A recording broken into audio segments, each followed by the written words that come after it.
আসসালামু আলাইকুম। সকলের সুস্বাস্থ্য কামনায় শুরু করছি আমার আরও একটি নতুন ব্লগ। আজকের ব্লগ দেখার জন্য আপনাদের সবাইকে স্বাগত জানাচ্ছি। যে যেখানে আছেন কিংবা যে অবস্থাতে আছেন, সবসময় প্রত্যাশা থাকে যে সবাই খুবই ভালো আছেন এবং সুস্থ আছেন। কিন্তু পরিস্থিতি সবসময় আসলে আমাদেরকে ভালো থাকতে দেয় না, বা ভালো থাকার মতো সে ধরনের পরিবেশ পরিস্থিতিও থাকে না।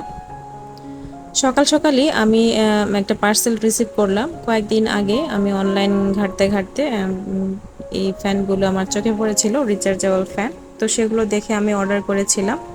তো এগুলো সকাল সকালে চলে এসেছিলো। আর এই ব্লগটি কিন্তু আজকে থেকে প্রায় 2 সপ্তাহ আগের ব্লগ। আর আমি যখন ভয়েস ওভার দিচ্ছি, এটা কিন্তু 2 সপ্তাহের ব্যবধান। আশা করছি বুঝতে পারবেন। তো যখন আমি অনলাইন ঘাঁটতেই এই ফ্যানগুলো আমার চোখে পড়ে, তখন আমার কাছে মনে হয়েছে যে আমার বাসায় যেহেতু ছোট বাচ্চা আছে আর মাঝে মধ্যে যেহেতু ট্রাভেলও করতে হয়, সেক্ষেত্রে এই ফ্যানগুলো থাকলে সেই সময় অনেকটাই কাজে আসবে, যেহেতু এগুলো রিচার্জেবল ফ্যান। আর ইদানিং দেখা যায় যখন আমি আমার মেয়েকে নিয়ে স্কুলে যাই, তখন মাঝে মধ্যে লোডশেডিং হলে, তো বাইরে যখন আমরা গার্ডিয়ানরা অপেক্ষা করি, তখন এটা অনেকটা সাপোর্ট দিতে পারবে, যেহেতু ব্যাগেও ক্যারি করা যাবে। আর এই তো সকাল সকাল আবার হচ্ছে ফারিনের বাবা মুরগি কিনে নিয়ে এসেছিল। তো সেগুলোকে আমি একটু কেটে প্রিপেয়ার করে রেখে দিচ্ছি। এটা জাস্ট আমি 4 ভাগ করে রেখে দিব, যাতে করে এর পরবর্তীতে শুধু আমি বের করে পিস পিস করে ছোটো করে কেটে নিতে পারি। আর ভিতরের ময়লাটা পরিষ্কার করে রাখবো। আমি 52-র ভাষা আন্দোলন দেখিনি, আমি দেখিনি 71-এর মুক্তিযুদ্ধ, কিন্তু আমি দেখেছি 24-এর বৈষম্য বিরোধী ছাত্র আন্দোলন। কিছু কিছু সময় এমন আসে, কথা বলতে গিয়েও কণ্ঠটা ভারী হয়ে আসে, বাকরুদ্ধ হয়ে আসে, গলা থেকে আওয়াজ বের হতে চায় না। ঠিক তেমনই একটি বাকরুদ্ধকর এবং শ্বাসরুদ্ধকর পরিস্থিতির মধ্য দিয়ে কিন্তু আমরা কয়েকটা দিন অতিবাহিত করেছি। যদিও আমি আদৌ জানি না সেই পরিস্থিতি আমরা কতটা কাটিয়ে উঠতে পেরেছি, বা পরিস্থিতি আদৌ স্বাভাবিক হয়েছে কিনা, বা কতটা হয়েছে, বা কার কার জীবনে হয়েছে। কারণ এই পরিস্থিতি মোকাবেলা করতে গিয়ে অনেকের জীবনের ছন্দপতন হয়েছে। অনেকের জীবন থেকে কিন্তু তাদের শ্রেষ্ঠ সম্পদ, তাদের সন্তান হারিয়েছে, অনেকের ভাই হারিয়েছে, অনেকের আত্মীয় স্বজন হারিয়েছে, অনেকের বন্ধু হারিয়েছে। হয়তো বা পরিস্থিতি একদিন স্বাভাবিক হবে, সব কিছু আবার আগের ছন্দে ফিরে আসবে। কিন্তু যারা তাদের স্বজন হারিয়েছেন, তাদের সন্তান হারিয়েছেন, তাদের ভাই হারিয়েছেন, তাদের জীবনে কি সেই স্বাভাবিক ছন্দটা আদৌ ফিরে আসবে? হয়তোবা সময়ের কালক্ষেপণে তাদের জীবনে আবার সেই স্বাভাবিক ছন্দটা ফিরে আসলেও সেই যে আপনজন হারানোর কষ্ট বেদনা, সেই দাগটা কিন্তু আজীবন রয়ে যাবে। আসলে কি বলবো, যতটাই বলবো ততটাই আসলে কম হয়ে যাবে। তাদেরকে সমবেদনা জানানোর আসলে কোনো ভাষা নেই।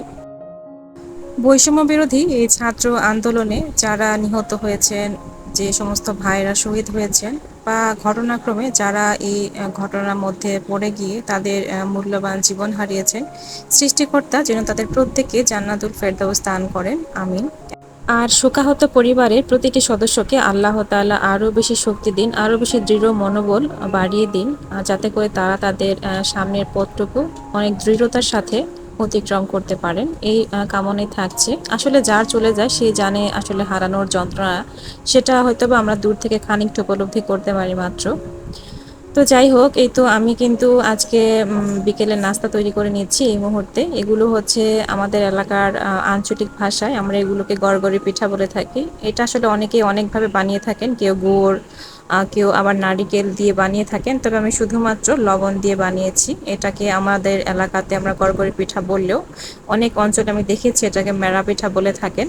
তবে আমি আজকে এটাকে কেটে নিচ্ছি। এগুলোকে আমি হচ্ছে সামান্য একটু হলুদের গুঁড়ো, সেই সঙ্গে মরিচ এবং লবণ দিয়ে তেলের একটু ভেজে নিব। এটা দিয়ে আজকে আমরা বিকেলের নাস্তা করে নেব। আর এইভাবে পিঠাটা খেতে আমার কাছে বেশ ভালো লাগে।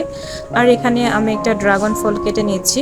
এগুলোই হচ্ছে আজকে আমাদের বিকেলের নাস্তা। আর দেখা যায় বিকেলের নাস্তা আমি ওইভাবে স্পেশালি অ্যারেঞ্জমেন্ট করে কোনো কিছু করি না। দেখা যায় বাসায় যখন যেটা থাকে সেটা দিয়েই টুকটাক করে করে নিই, যেহেতু সবসময় ফারিনের বাবা বিকেলের নাস্তাটা একসঙ্গে আমাদের সঙ্গে ভাবে করতেও পারে না, তাই আসলে একার জন্য বা যেহেতু আমি যেটা খাই সবসময় মেয়ে সেটা খায়ও না, সেজন্য আসলে ওইভাবে আয়োজন করে করা হয় না। তবে এগুলো পিঠা যেহেতু বানানো ছিল ফ্রিজে আর ফাইনের বাবা বাসায় চলে এসেছে, তো সেজন্য ভাবলাম যে পিঠাগুলো একটু ভেজে নেই, এগুলো দিয়ে আজকে বিকেলের নাস্তাটা আমরা করে নেব।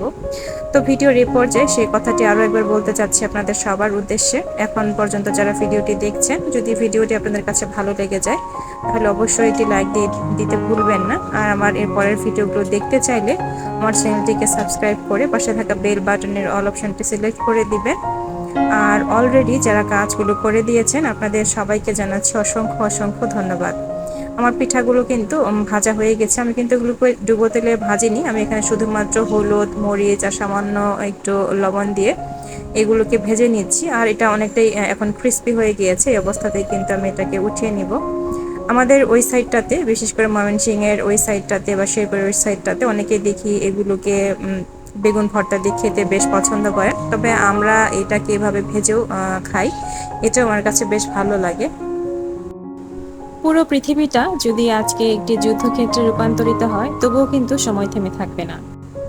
পরিস্থিতি অনুকূল কিংবা প্রতিকূল যেমনই হোক না কেন সেটার সঙ্গে কিন্তু খাপ খাইয়ে চলতে আমরা অভ্যস্ত, এবং এটাই কিন্তু হয়ে আসছে যুগে যুগে এবং কালে কালে।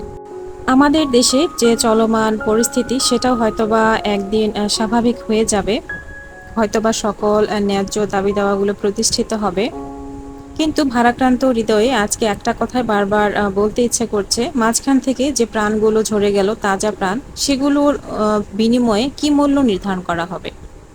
এক পৃথিবী সম্পদের বিনিময়েও কি একটি প্রাণের মূল্য নির্ধারণ করা সম্ভব? আমার তো তা মনে হয় না। তো আজকের ব্লগটি এখানেই শেষ করে দিচ্ছি। যে যেখানেই থাকুন নিজে ভালো থাকুন এবং পরিবারের প্রত্যেকটি সদস্যকে নিরাপদে রাখুন। আল্লাহ হাফেজ।